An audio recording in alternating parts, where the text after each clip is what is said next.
Алла тағала таңдаған қасиетті жер бетіндегі 3-ші күн құрбан шалынатын күн екен ғой. Не дейді пайғамбарымыз? Аллаға ол күні ешкім құрбан шалу арқылы одан басқа амалмен жақындай алмайды дейді Аллаға.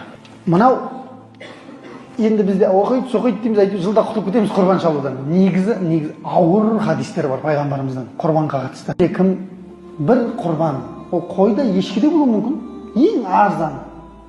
Или ол тауықта болуы мүмкін емес. Тауық шалынбайды бізде. Тауық болмайды. Ең азы ешкіден басталады. Пайғамбарымыз айтады саллаллаху алейхи вассалам, құрбан айт. Құрбандыққа шалуға шамасы жетіп тұрып дейді. Шалмаған кісілер дейді, біздің намаз оқитын жерімізге келмей-ақ қойсын дейді. Бұдан асқан ауыр хадис жоқ. Бізде піл шалуға шамасы жететін адамдар ұялмай тұра береді.